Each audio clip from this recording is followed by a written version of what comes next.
Hi, I'm Paul Highmarsh, and in this video we're going to take a look at some of the cool features that Helix 3.0 firmware will add to Helix and HX products. Now this is a significant update that not only adds a whole collection of new models, but it also adds some great new workflow options and some powerful new performance possibilities. Owners of all Helix and HX products will now find the following effects in their menus.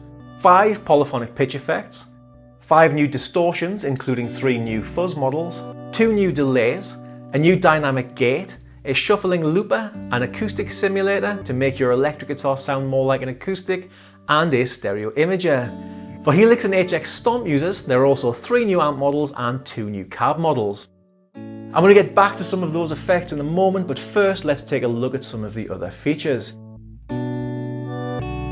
If you own HX Stomp, you will now find 8 blocks in the signal path instead of the usual 6, as well as a new command center in the global settings page that will allow you to send out all kinds of commands to other pieces of gear.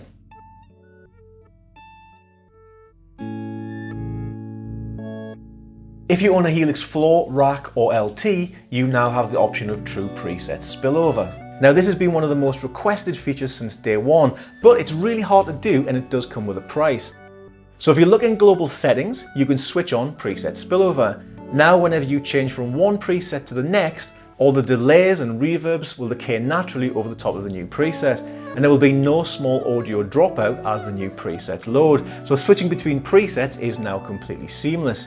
In order to do this, Helix needs to briefly run 2 presets at the same time, and it's going to do this by allocating the second signal path.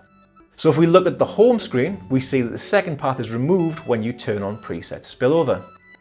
This feature will be invaluable to some Helix users, but others may want the flexibility of having 2 signal paths. But now you have the choice, and there's always a shortcut, which is you hold Action and press Home to toggle in and out of spillover mode.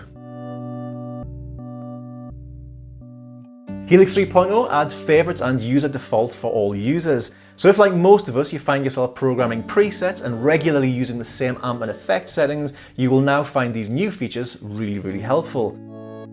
Dial in your favorite amp or effect settings, then from the home page press Action and choose Add to Favorites or User Defaults. Adding the block settings to user defaults means that whenever you next load up that amp or effect for any of your own presets, it will load up with your own personal settings. Adding a block to favorites puts it in the new favorites menu. This means you can see your go-to effects all in one location. Using a combination of both of these features means that you could recall all of your favorite gear and settings incredibly quickly, especially when you consider that if you choose an empty block and turn the joystick, all of your favorites will appear first. Another requested feature was that the auto impedance on the guitar input could change depending on the first activated block. So for all the fuzz users out there, this has now been implemented over in the global settings preferences. And from now on, any minimum and maximum values that you have assigned to effects for real-time control now have little indicators on the home screen. We also have some great new artist presets available. So how much is all of this going to cost? Well, that is the best bit because it's absolutely free once you have the product. So thank you very much for watching and go get the update. Cheers.